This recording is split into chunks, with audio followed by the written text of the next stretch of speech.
Le diable a trouvé une ruse pour que la persécution des chrétiens passe crème dans tous les pays du monde.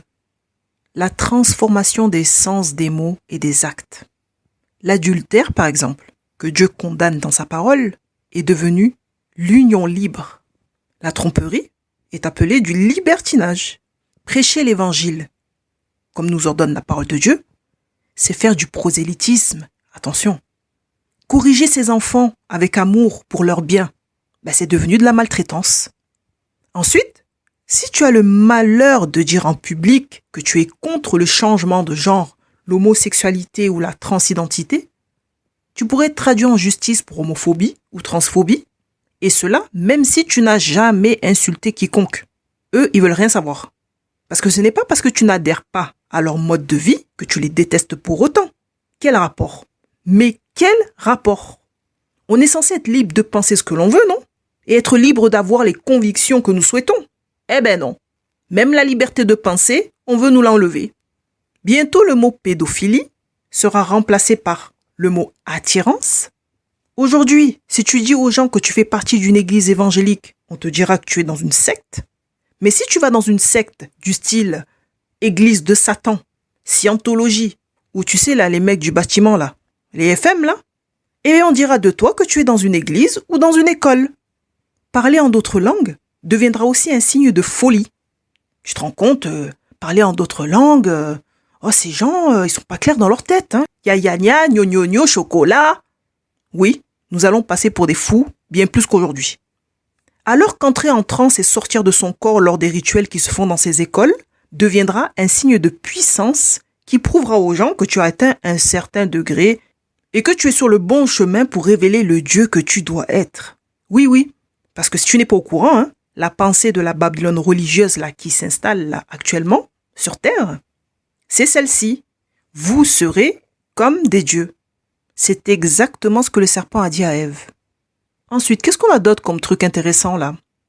Ah oui, tu as dû remarquer qu'il y a certaines substances qui sont appelées drogues aujourd'hui, et ces mêmes drogues porteront le nom de calmants bientôt.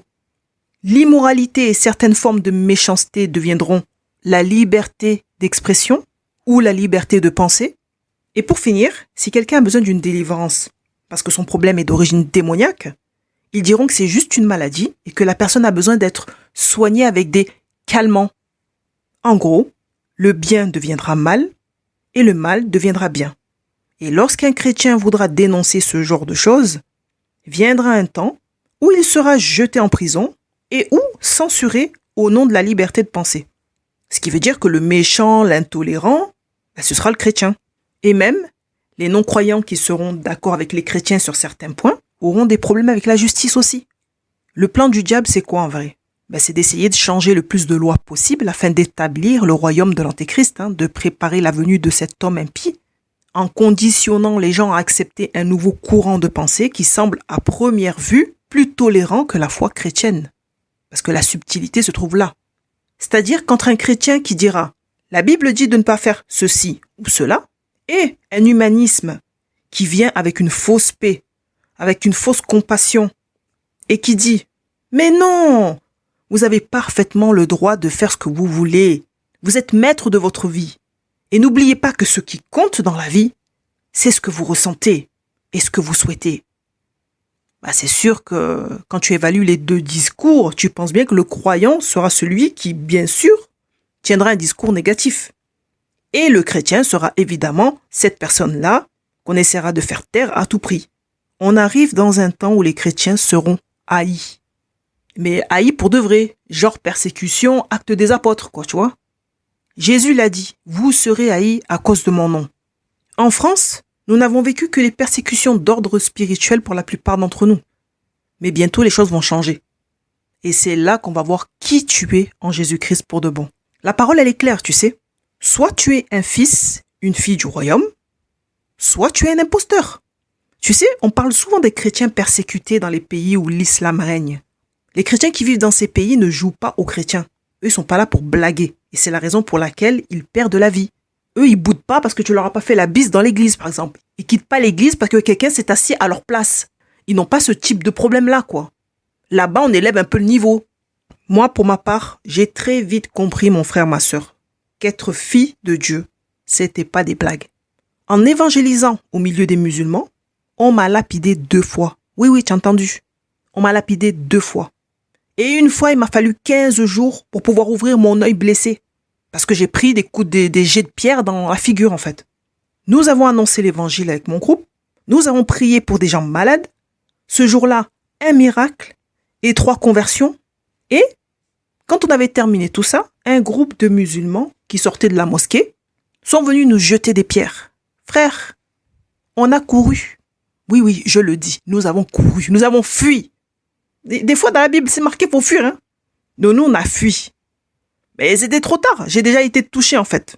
Le temps que je m'aperçoive qu'on est en train de nous jeter des pierres, moi, j'étais toujours en train de discuter normal, quoi, tu vois.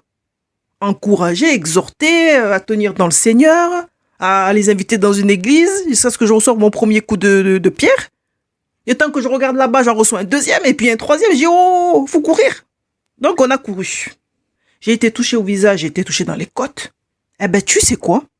Même avec le visage en sang, j'ai loué le Seigneur. J'ai loué le Seigneur avec mes sœurs.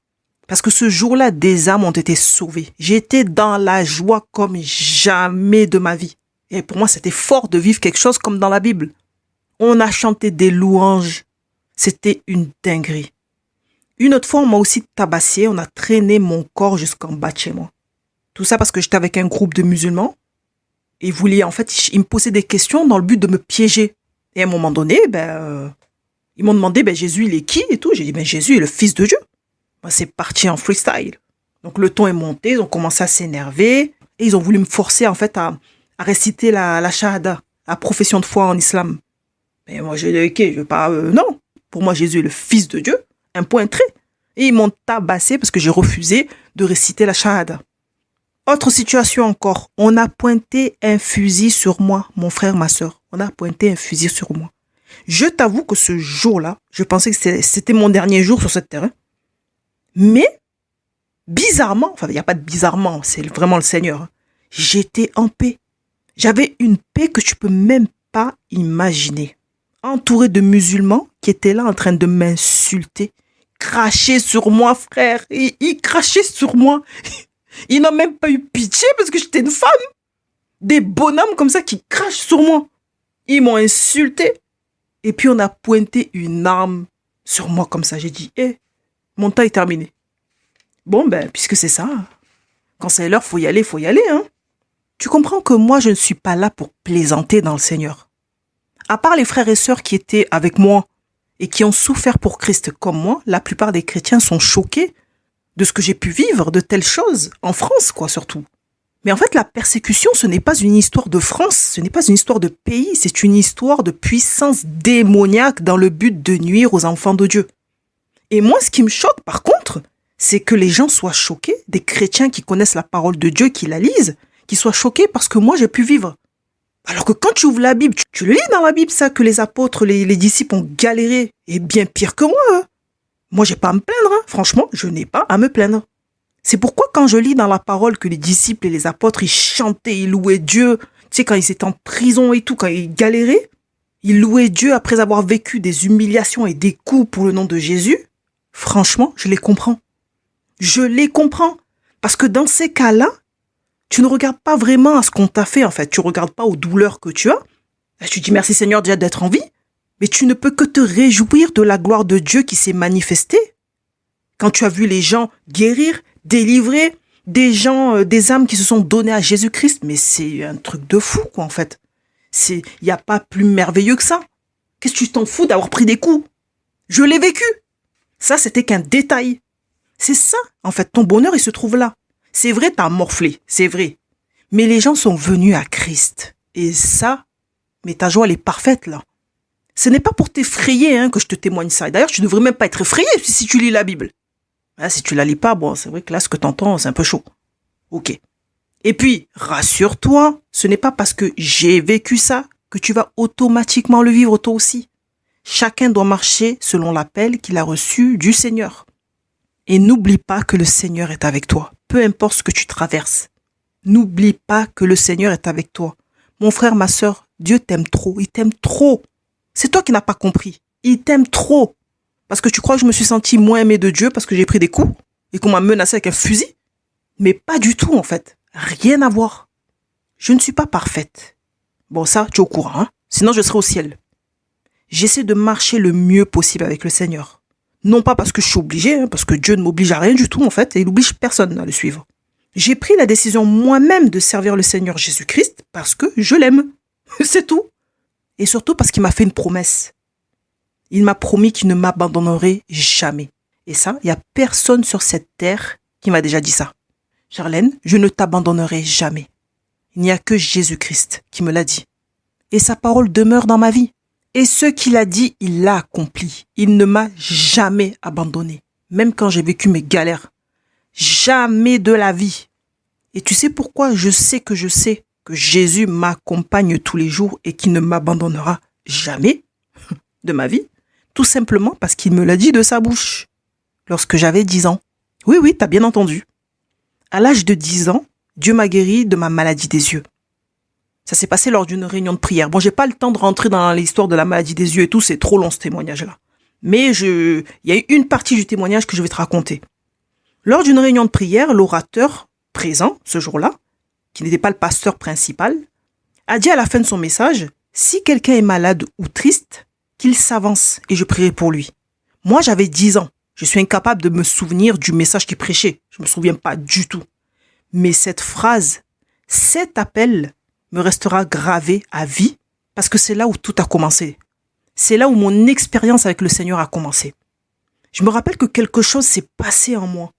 J'étais sur ma chaise, j'ai commencé à trembler. Donc, il faut savoir que nous avons connu le Seigneur via une église ADD, Assemblée de Dieu.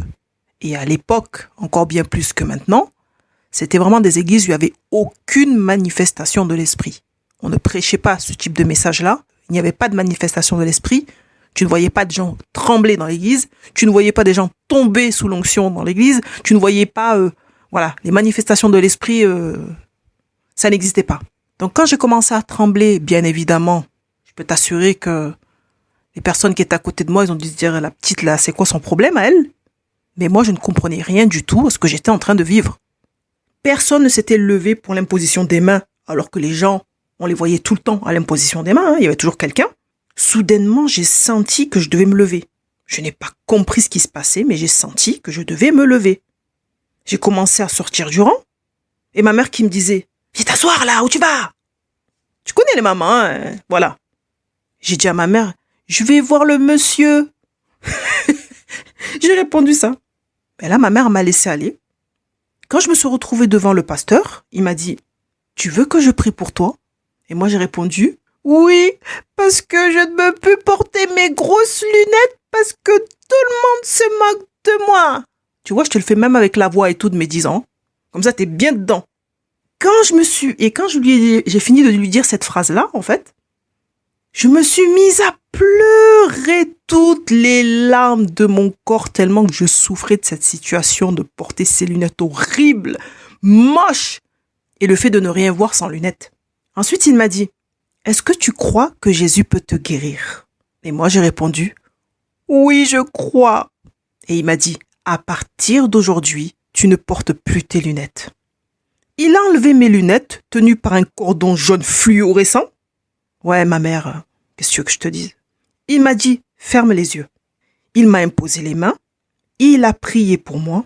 Je ne sais pas combien de temps a duré sa prière. Je ne sais pas ce qui s'est passé à ce moment-là. Mais je sais une chose, c'est que j'ai eu ma première vision du Seigneur Jésus-Christ. Et surtout ma première parole. Alors que mes petits yeux étaient fermés, je me voyais dans l'église, en face d'un homme vêtu d'une tunique blanche. Je n'ai jamais vu de ma vie jusqu'aujourd'hui un vêtement d'une telle blancheur. Et cet homme de blanc vêtu m'a dit, « Charlène, je serai toujours avec toi. » Et moi, je lève la tête. J'essaie de le voir, mais je vois pas sa tête, en fait. Et je dis, « Tu es sûr ?» J'ai dit, « Tu es sûr à Jésus ?» Non, mais t'as capté le truc ou quoi? J'ai dit, « Tu es sûr à Jésus ?» Tu vois les enfants, hein? Ah, ouais. Et quand je lui ai dit, tu es sûr? Tu sais, c'est comme s'il avait ri. J'ai pas vu son visage. tu vois. Mais j'ai senti quelque chose de la joie, tu sais, quelque chose de l'amour. J'ai senti vraiment, tu sais, comme quand un enfant fait rire son parent. Parce qu'il a fait une petite bêtise, ou il a raconté une petite blague, ou il a dit quelque chose de spontané qui n'a rien à voir avec la choucroute. Et t'as le parent là qui est en face et qui rigole. Ben c'est ça, c'est cette relation-là que j'ai eue vraiment avec le Seigneur. C'est comme ça que je l'ai vécu, c'est comme ça que je l'ai ressenti. Et Jésus m'a répondu, quand je lui ai dit, t'es sûr? Il m'a répondu, oui, je serai toujours avec toi. Mon frère, ma sœur, à ce moment-là, dans la présence de Dieu, je ne peux pas expliquer la dose d'amour que j'ai ressentie. Je peux pas. Je ne peux pas. Je sais qu'une chose, c'est que c'était la première fois de ma vie que je me sentais aimée comme ça. Point final. Un amour, mais voilà, il n'y a pas de mots, il n'y a pas d'explication. Je ne sais pas, je n'ai pas assez de vocabulaire pour expliquer ce que j'ai pu ressentir, ce que j'ai vécu. Quand j'ai ouvert les yeux, j'ai remarqué que le pasteur n'était plus là en fait. Et je me tenais toute seule debout. Les gens avaient la tête baissée et moi j'étais là toute seule debout. Je suis retournée à ma place, difficilement parce que sans mes lunettes, je voyais pas grand chose, voire rien du tout. Et durant une semaine, tous les jours, j'avais mal à la tête, j'avais des migraines. Mais alors des migraines pas possibles. Et ma mère voulait absolument que je mette mes lunettes. Et à chaque fois que ma mère me disait, mets tes lunettes, t'as mal à la tête parce que tu mets pas tes lunettes. Et moi je lui répondais, le monsieur il a dit que je devais plus porter les lunettes. Ah, j'ai rien lâché, hein. Je ne comprenais rien à ce que je vivais. Je ne voyais toujours pas mieux. Et en plus, j'avais mal à la tête. Et ma mère me mettait la fessée parce que je ne voulais pas mettre mes lunettes. Donc tu vois, même là, c'était mes premiers coups à cause de ma foi en Jésus-Christ. C'est ma mère qui m'a donné les premiers coups. Ah mais c'est chaud quand même là. À la fin de la semaine, ma grande sœur est passée nous voir pour le week-end et elle a constaté que je souffrais réellement. Donc elle a dit à ma mère de prendre rendez-vous chez l'ophtalmo. Et là, ma mère a obtenu un rendez-vous assez rapidement. Mais ce coup-ci, c'était pas avec l'ophtalmo habituel parce que lui, il était en vacances. Alors, on va au rendez-vous, l'ophtalmo me fait la consultation normale sans avoir lu mon dossier médical. Et là, qu'est-ce qui se passe? Je vois toutes les lettres, de près comme de loin. Quand l'ophtalmo il a lu mon dossier, il s'est dit que c'était pas possible. Il m'a examiné à nouveau, alors que quand même je perdais ma vue depuis 2 ans. Et c'était vraiment terrible, c'était vraiment très grave.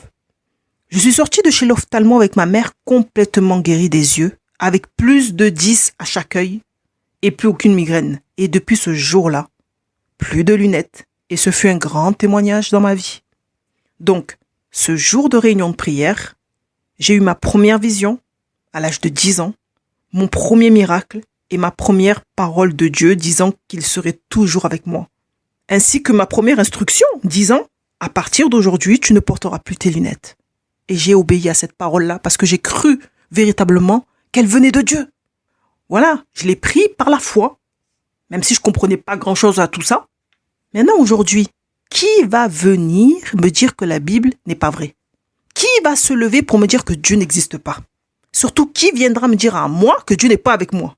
Dieu m'a dit qu'il serait avec moi. Il me l'a dit de sa bouche et me l'a confirmé dans sa parole, la Bible. Et cette parole n'est pas seulement pour moi, mais elle est aussi pour toi aujourd'hui. Ne crains pas car Dieu est avec toi. Et si Dieu est avec toi, en réalité, qui sera contre toi? Entretiens-toi avec les choses de Dieu. N'oublie pas que le Seigneur revient bientôt. C'est la dernière ligne droite pour nous. Tiens bon, tiens ferme mon frère, ma sœur.